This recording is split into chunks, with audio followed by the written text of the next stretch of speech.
마태복음 1장 18절에서 25절까지의 말씀입니다. 저와 여러분이 한 절씩 교독하도록 하겠습니다. 예수 그리스도의 나심은 이러하니라. 그의 어머니 마리아가 요셉과 약혼하고 동거하기 전에 성령으로 잉태된 것이 나타났더니 그의 남편 요셉은 의로운 사람이라 그를 드러내지 아니하고 가만히 끊고자 하여 이 일을 생각할 때에 주의 사자가 현몽하여 이르되 다윗의 자손 요셉아 내 아내 마리아 데려오기를 무서워하지 말라. 그에게 잉태된 자는 성령으로 된 것이라. 아들을 낳으리니 그 이름을 예수라 하라. 이는 그가 자기 백성을 그들의 죄에서 구원할 자이심이라 하니라.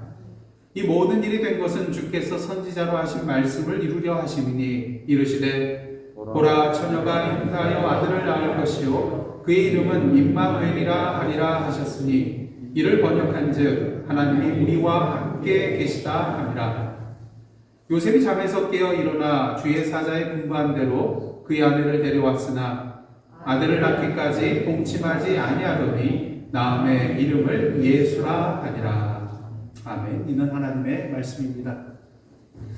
오늘 본문 말씀은 여러분들 엄청나게 많이 들어왔던 그런 본문이고 이 본문을 통하여서 수십 번 어떤 분들은 100번 이상의 그런 설교를 들으셨으리라고 믿습니다. 주일학교부터 성탄절만 되면 단골로 등장하는 그런 본문이잖아요.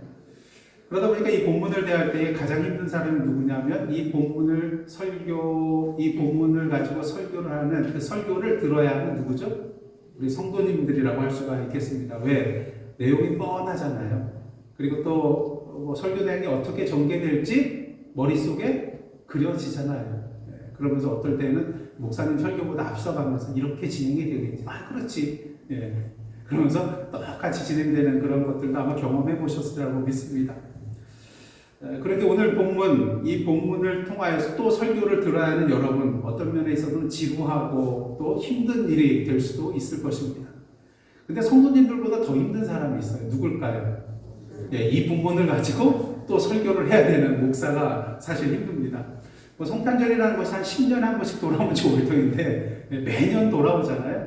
그리고 성탄절만 설교하는 게 아니라 또 대강절을 맞이해서 성탄에 관한 그런 설교를 해야 되지 않습니까? 그러다 보니까 매년은 아니더라도 또 2년에 한 번씩은 꼭 이 본문을 달아야 될 때가 있는 것 같습니다. 성탄에 관련된 본문이 한정돼 있잖아요. 그러게 성도들 가운데 이 본문에 대해서 지금까지 수십 번, 수백 번 들으신 분도 계실 텐데 도대체 이 성도님들에 대해서 어떻게 설교를 해야 될까? 참 어떨 때는 막막할 때도 있습니다. 그럼에도 불구하고 오늘 저는 어디를 택했어요? 오늘 본문을 택했습니다. 문제는 그렇다면 설교 제목이라도 독특하거나 관심을 끌 수 있어야 될 텐데 제목이 뭐예요? 예수. 여러분들 관심이 갑니까? 그러면 굉장히 믿음이 좋으신 분들이에요.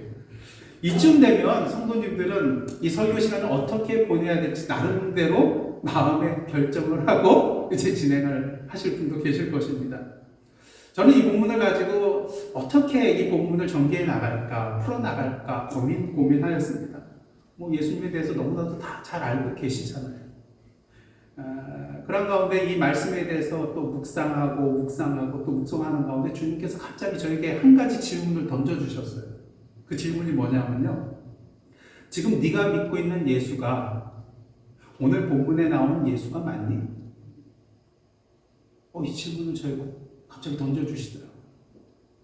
뒤통수로 그냥 망치로 캉 하나 맞은 것처럼 충격을 받았어요. 왜냐하면 지금까지 제가 믿고 따라왔던 이 한목사의 예수가 오늘 본문 말씀의 예수랑 다를 수도 있다는 생각이 들었기 때문입니다. 사랑하는 성도 여러분, 오늘 본문에 나오는 예수님에 대해서 여러분들 너무나도 많이 들어왔고 잘 알고 또한 지금까지 그러한 예수님을 믿고 살아오셨으리라고 믿습니다. 하지만 이 시간 여러분에게 질문하고자 합니다. 지금 여러분이 믿고 있는 예수가 오늘 본문에 나오는 예수가 맞나요?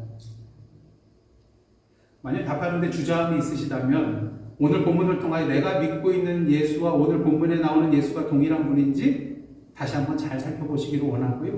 자신 있게 대답하셨다 하더라도 혹시 내가 착각하고 있는 것은 아닌가 다시 한번 돌아보고 점검해보는 그런 시간이 되기를 원합니다. 오늘 본문은 18절에 예수 그리스도의 나심은 이러하니라라는 그런 말로 시작을 하고 있습니다. 그러니까 지난주 예수님의 족보, 계보에 이어서 이제 본격적으로 예수님의 나심에 대한 이야기를 해주겠다는 것이죠. 아시다시피 마리아와 요셉은 약혼한 사이였습니다. 근데 우리가 보통 유대인들에게서는요, 윌리엄 바클레이라는 그런 신학자에 의하면은 약혼과 정혼과 결혼이 있다고 그렇게 분류를 했습니다. 그 당시 유대인들에게 있어서는. 그래서 우리가 지금 오늘 본문은 약혼이라고 번역을 했지만 지금 요셉과 마리아의 사이는 정혼한 그런 사이였어요. 그러니까 약혼이라는 것은 유대인들은 어렸을 때 막 우리나라처럼 이렇게 미리 짝을 정해주는 그런 일이 있었대요. 그래서 그것을 약혼이라고 칭했고, 정혼이라는 것은 이제 성장하여서 완전하게 오늘날 우리가 말하는 약혼과 같은 그런 개념이라서 굉장히 결속력이 강한, 그래서 이것을 이제 뒤집어 엎기 위해서는 파혼을 해야 되는 그런 상황입니다. 그래서 어느 정도 결혼에 가까운 그런 관계가 바로 정혼이라고 할 수가 있습니다. 그래서 보통 이 정혼의 기간이 1년 정도 되는데 1년 정도 지나게 되면은 그 다음에 이제 결혼을 하게 되어 있습니다. 그래서 이렇게 약혼한 사이였는데요. 동거하기 전에 마리아가 잉태한 것이 드러나게 됐습니다.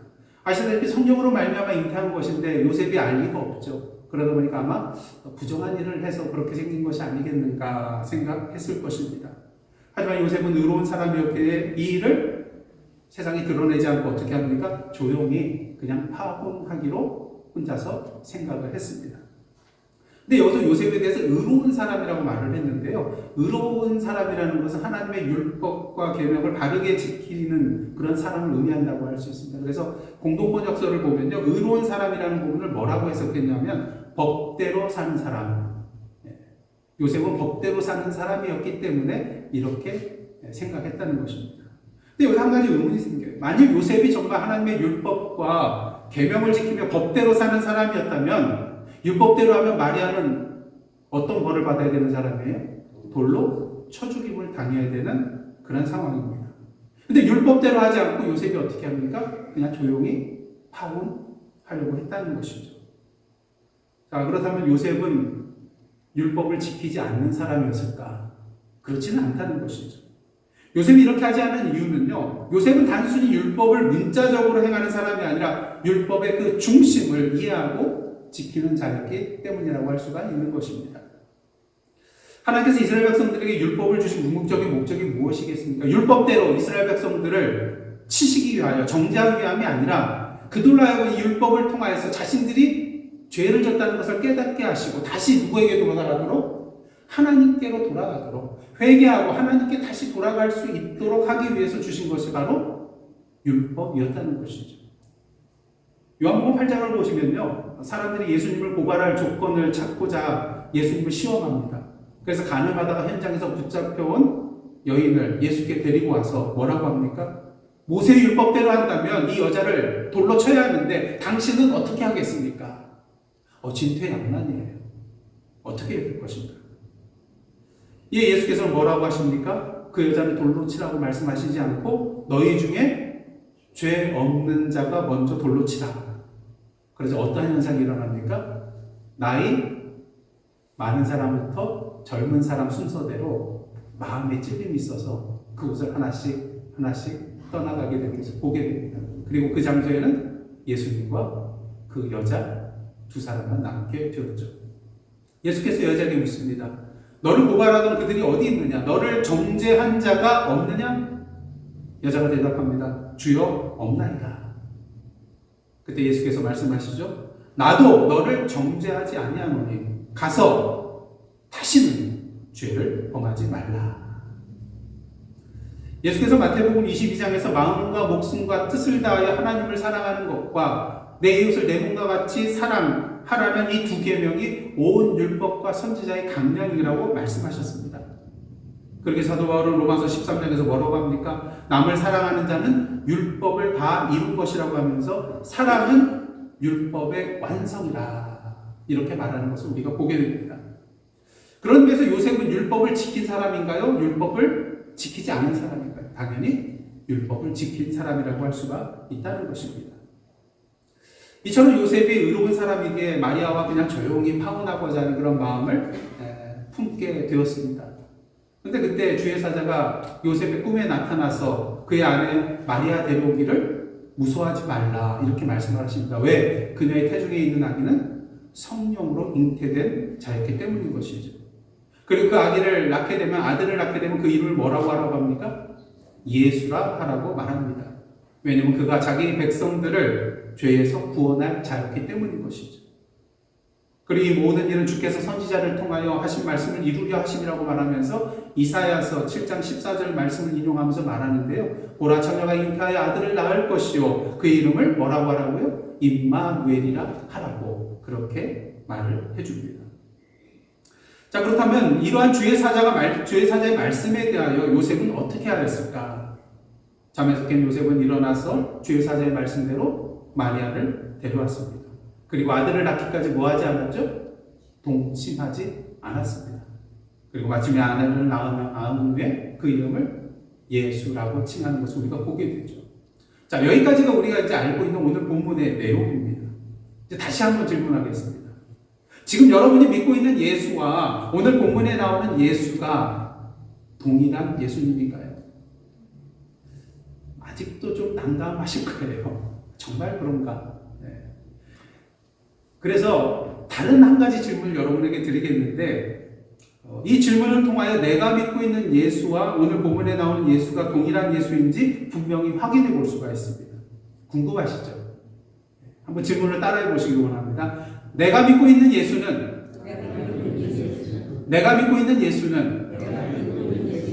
성령으로 잉태된 예수인가? 오늘 본문에 보면 예수님은 성령에 의해서 잉태된 분이세요. 당연히 다 알고 있는 그런 내용입니다.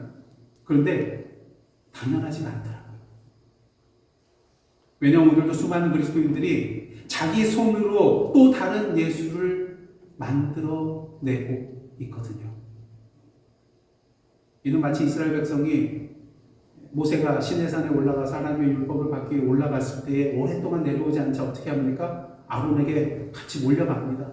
그리고 아론에게 신을 만들어내라고 해요. 당시 이스라엘 백성 아론에게 뭐라고 했냐면요. 출애굽기 32장 1절 말씀입니다. 백성이 아론에게 이르러 말하되 일어나라 우리를 위하여 우리를 인도할 신을 어떻게 하라고요? 만들라. 이 모세 곧 우리를 애굽 땅에서 인도해야 된 사람은 어찌 되었는지 알지 못함이니라. 그러자 아론이 그들에게 제대로 가르쳐줘야 되는데 어떻게 합니까? 그대로 호응을 하죠. 그래서 금고리들을 다 가지고 와라. 그래서 그것을 모아가지고 그것을 가지고 뭘 만듭니까? 송아지 형상을 만듭니다. 그리고 그들에게 선포하죠. 이스라엘아 이는 너희를 애굽 땅에서 인도해낸 너희의 신이로라. 그리고 그 앞에서 번제와 화목제를 드리고 먹고 마시고 뛰노는 것을 우리가 보게 되는 것입니다. 자기들을 위하여 또 다른 하나님을 만들어 놓고 그 금송아지가 하나님이라고 하면서 예배하며 섬기는 그들의 모습이었던 것이죠. 저와 여러분은 어떻습니까? 혹시 성령으로 잉태된 예수가 아닌 내 손으로 만들어낸 예수를 향하여 그 앞에서 번제 드리고 화목제 드리고 먹고 마시고 뛰놀고 있지는 않는지 다시 한번 우리 자신의 예수가 어떤 분인지 돌아봐야 할 것입니다. 만약 지금 우리가 믿고 있는 예수가 성령으로 잉태된 예수가 아니라 우리 손으로 만들어낸 예수라면 그렇게 되는 이유는 무엇일까요? 그 이유 중 대표적인 이유 중 하나는요. 예수께서 이 땅에 오신 궁극적인 이유를 아직도 제대로 알지 못하기 때문입니다. 오늘 본문 21절 보시면 주의 사자가 요셉에게 이러한 말을 하고 있어요. 한번 다 함께 읽겠습니다. 시작. 아들을 낳으리니 이름을 예수라 하라. 이는 그가 자기 백성을 그들의 죄에서 구원할 자이십니다. 여러분 예수라는 이름은 히브리어로 말하면 어떤 이름입니까? 여러분 잘 아시죠? 여호수아, 예수야, 예수아. 이 말이 헬라식 표현이 바로 예수님, 그러니까 크리스토스, 예수스라는 그런 말 헬라어가 됩니다. 그래서 이 히브리어 그 여호수아라는 말은 어떤 뜻이냐면 여호와는 구원이시라는 뜻이에요. 근데 오늘 본문을 보시면은 참으로 중요한 내용이 나오는데 그 이름을 예수라고 한 이유에 대해서 예수께서 자기 백성을 구원할 자이기 때문인데 구체적으로 어디에서 구원할 자예요? 그들의 죄에서 구원할 분이라는 것입니다. 예수께서 이 땅에 육신의 몸을 입고 오신 궁극적인 이유가 바로 우리의 죄로부터 구원해 주시기 위함이라는 것이죠. 문제는 이런 궁극적인 이유를 모를 때 우리는 우리의 욕망과 욕심에 따라 또 다른 뭐를 만들어 나가요? 또 다른 예수를 만들어 나가게 된다는 것입니다. 예수님의 제자들을 한번 보십시오. 예수께서 우리의 죄를 대속해 주시기 하여 고난받으시기 위해 예루살렘으로 가는 동안 제자들은 길 가는 동안 뭐합니까? 서로 다투고 있어요. 누가 높으냐? 왜 그렇습니까? 예수를 구세주로서 그리스도로 믿기는 믿었는데 그들의 죄로부터 구원할 구세주가 아니라 로마의 성으로부터 이스라엘 백성을 회복시켜 주실 구세주로 믿었기 때문인 것입니다. 그러니 앞으로 예루살렘에 가서 나라를 회복하면은 예수께서 어느 자리에 올라가실 거예요? 왕의 자리로 가시겠죠. 그러니까 제자들의 마음속에 어떤 마음이 들겠습니까? 야, 그러면 우리가 한 자리씩 하게 될 텐데 지금부터 서열 정해놓는 게 좋지 않겠느냐. 그래서 누가 높으냐 서로 싸우는 거예요. 그런 의미에서 예수님의 제자는 겉으로 보기에는 예수를 믿고 따라가고는 있었지만 실제로는 자기들이 만든 또 다른 예수를 믿고 따라가고 있었음을. 따라가는 게 아니라 겉으로 보는 눈으로는 따라가는 것처럼 보이지만 사실은 따라가고 있었음을 우리가 보게 되는 것입니다. 예수께서 예루살렘에 입성하실 때에 많은 사람들이 종려나무 가지를 흔들면서 호산나 호산나 다윗의 자손이 우리를 구원하소서 외치면서 환영을 하고 있습니다. 겉으로 보기에는 예수를 향하여 환영하고 있었지만 어떻습니까? 고난의 십자가의 길을 통하여 그들을 죄로부터 구원하실 그 예수를 환영한 것이 아니라 로마의 손에서부터 이스라엘을 회복시켜 주실 정치적인 메시아를 그들은 환영하고 있었다는 것이죠. 그런 의미에서 오늘 본문에 나오는 우리를 죄에서 구원하여 주실 예수를 그 예수를 믿고 따라가고 계십니까? 아니면 다른 예수를 믿고 따라가고 있습니까? 오늘 본문에 나오는 그 예수를 환영하고 있습니까? 아니면 또 다른 예수를 환영하고 계십니까? 만약 우리에게 필요한 것이 지식이었다면 굳이 당신의 독생자 아들 예수를 이 땅에 보내주실 필요가 없어요. 그냥 사람들 중에서 훌륭한 교사 하나를 택해서 보내주시면 되는 거잖아요. 만약 사람들에게 필요한 것이 크고 화려한 집이었다면 재능 있는 건축한 사람을 보내주면 되는 거였어요. 만약 우리에게 필요한 것이 돈이었다면 유능한 사업가나 투자의 신 이런 사람들을 택해서 보내주면 되는 거였어요. 우리에게 필요한 것이 건강이라면 실력 있는 영양사나 헬스 트레이너 이런 사람들을 그냥 택해서 보내주면 되는 거였습니다. 하지만 하나님께서는 성령으로 말미암아 마리아에게 잉태된 예수를 보내주셨습니다. 왜?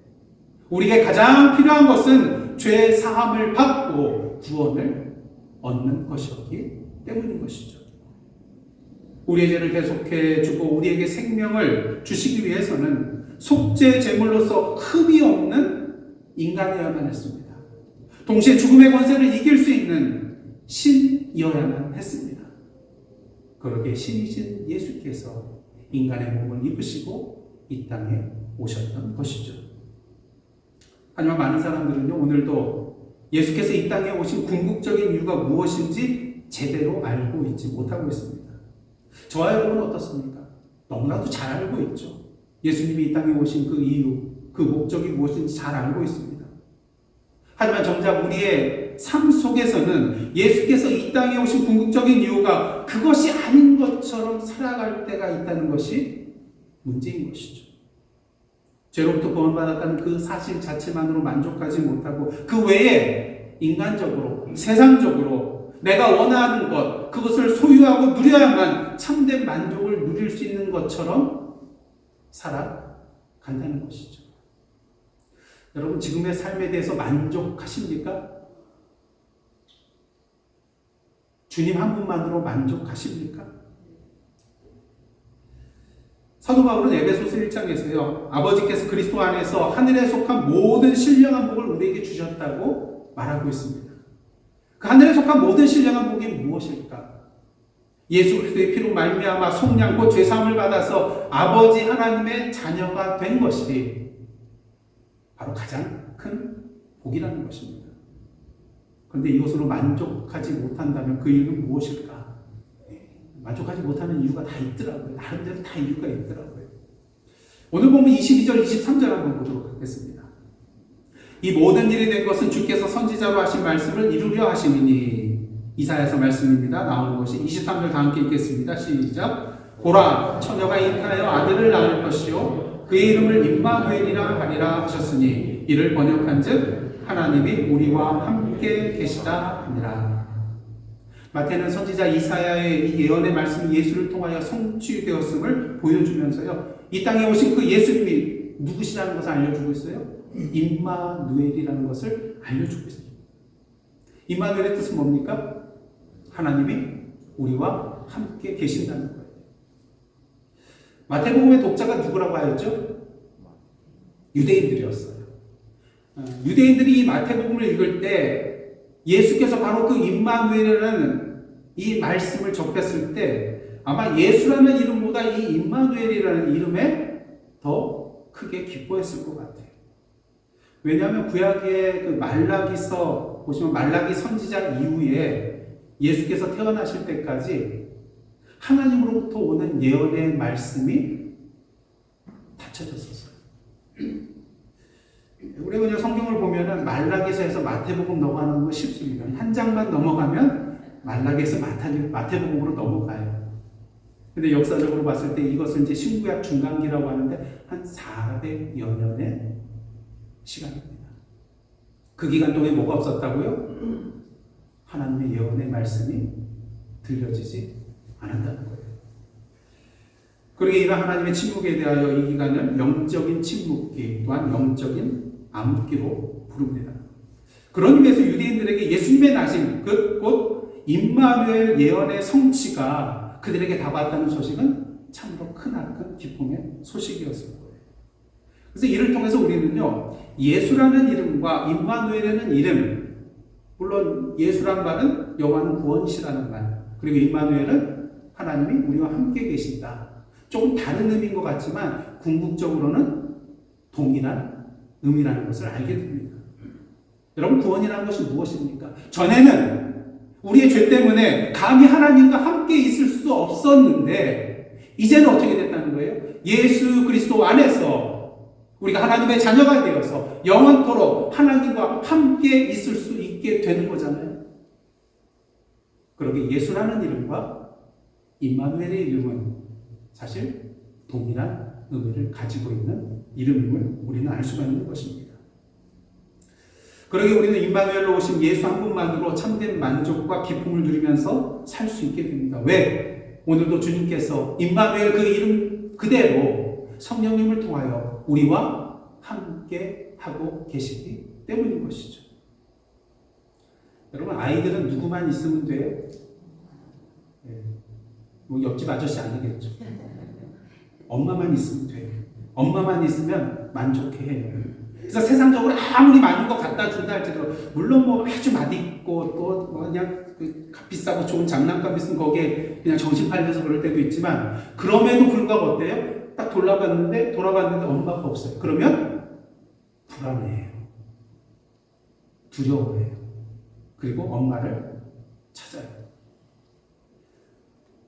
어렸을 때 열나고 아프면 어떻습니까? 아이 때는 그냥 아프고 힘들면 열 막 팔팔 끓면 어떻습니까? 막 울죠. 막 아프다고 뜨겁다고 막 울게 됩니다. 하지만 엄마가 저도 그런 적이 있는데 어떤 거 해줘요? 열이 나니까 물수건 대야에다 물 떠가지고 물수건 해줘가지고 딱 눕혀놓은 다음에 이마에다가 딱 올려놓죠. 그리고 이제 열 때문에 그것이 미지근해지면 다시 찬물에다 씻어가지고 다시 이마에다 올려줬습니다. 때로는 손도 꽉 잡기도 하고요. 또 어떻습니까? 그 옆을 계속 지키면서 토닥토닥 해줘요. 그럼 조금 전까지만 해도 그냥 아프다고 열난다고 울고 불고 하던 애가 어떻게 됩니까? 평온해져요. 안 아픈 거 아니에요. 동일한 아픔과 똑같은 열이 있음에도 불구하고 편안해져요. 왜? 엄마가 옆에 있습니다. 다른 사람은 나를 안 돌봐줘도 이 엄마는 계속해서 이 자리를 떠나지 아니하고 나를 사랑하기에 나를 계속해서 돌봐주고 품어주고 계속해서 지켜줄 것이라는 믿음이 있기 때문에 그렇게 마음에 참된 평안을 누리게 되는 것입니다. 다윗 시편 23편을 통하여서 내게 부족함이 없다고 한 이유가 무엇입니까? 여호와께서 자신의 무엇 되심을 알고 있었기 때문일까요? 목자 되심을 알고 있었기 때문인 것입니다. 지금까지 살아오는 가운데 하나님께서 자신의 목자 되어주신 것을 경험했고요. 지금도 경험하고 있고요. 앞으로도 그 하나님께서 함께 해주실 것을 믿고 있었기 때문에 여호와는 나의 목자시니 내게 부족함이 없으리로다 고백할 수 있었다는 것이죠. 요한복음 10장을 보시면 예수께서 나는 선한 목자라고 선언하셨습니다. 여러분 아시다시피 목자와 양의 관계는 생명적인 관계예요. 목자 없는 양은 지금 살아있어도 뭡니까? 죽은 목숨이에요. 왜? 양이란 존재는 연약하여서 한 치 앞도 내다볼 수 없고 스스로 뭔가를 해나갈 수 있는 능력이 없기 때문에 목자 없는 양은 지금 살아있어도 곧 죽을 것이기 때문인 것입니다. 그러게 양에게 가장 필요한 것은 돈도 아니고요, 명예도 아니고요, 권력도 아니고, 심지어 먹을 것도 아니고, 물도 아니고, 집도 아닙니다. 지금 당장 양에게 가장 필요한 것은 무엇이냐? 그 양 곁에서 함께 있어줄 목자라는 것이죠. 왜?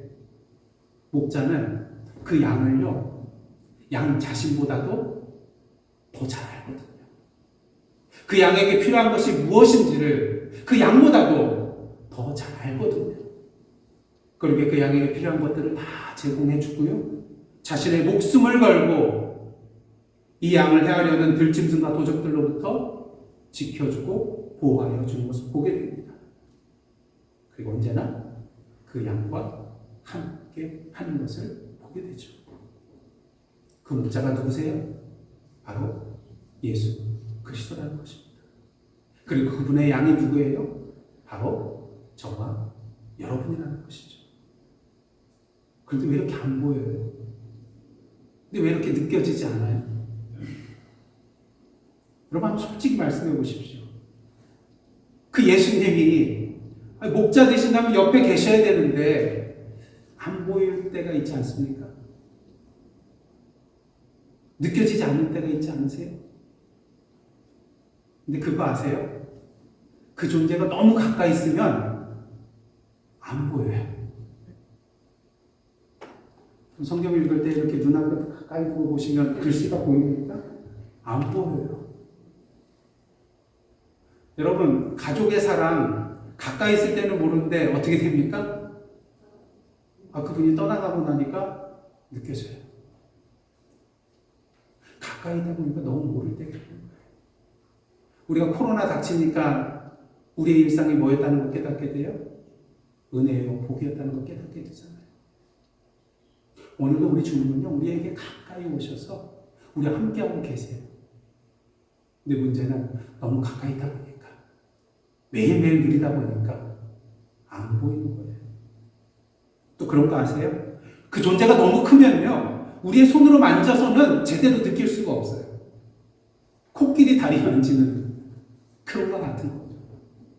그러면서 주님이 왜 안 느껴지나? 만지고 있으면서도 모르는 거예요. 그렇게 이제 더 이상 우리의 육신의 눈으로, 육신의 손으로 보고 느끼려 하지 마시기를 원합니다. 이미 예수 그리스도는 성령님을 통하여 어디에 와 계세요? 우리 안에 와 계시잖아요. 그리고 오늘도 우리와 함께 하시고 동행하여 주시고 계시는 그 예수를 이제는 영적인 눈으로, 영적인 손으로 보고 만지시기를 원합니다. 그리고 우리의 가슴으로 그분을 느끼시기를 원합니다. 마지막으로 다시 한번 질문 드릴게요. 지금 여러분이 믿고 있는 예수가 오늘 본문에 나오는 예수가 맞나요? 예수는 우리가 만들어낸 분이 아니라 성령으로 잉태된 분이십니다. 궁극적으로 우리를 우리의 죄에서 구원해 주시기 위해 오신 분이십니다. 그리고 임마누엘로서 오늘도 우리와 함께 하시는 분이십니다.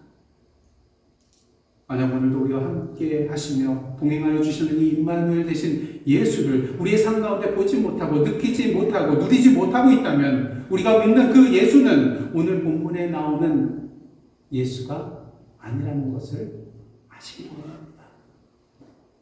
내가 만들어낸 예수거든요. 바라기는 오늘 이제 남아있는 대강절 기간 동안에요, 우리가 만들어낸 그 또 다른 예수를 모두 부숴버리시고 오늘 본문에 나와 있는 그 예수를 분명히 보고 느끼고 누리시는 은혜의 시간 되시기를 주님의 이름으로 축복합니다. 기도하시겠습니다. 하나님, 우리를 우리의 죄에서 구원하여 주시고 우리와 함께 하시기 위하여 이 땅에 육신의 몸을 입고 오신 그 임마누엘 되신 예수를 우리의 삶 가운데 분명히 보고 느끼고 누리는 제대 대강절 시간 될 수 있도록 인도하여 주옵소서. 우리의 힘만으로는 불가능한데 오늘도 성령으로 인쳐 주시어서 그 성령을 통하여 우리에게 임하시는 그 주님을 온전히 누리는 저희들 되게 하여 주옵소서. 예수님의 이름으로 기도드리옵나이다. 아멘.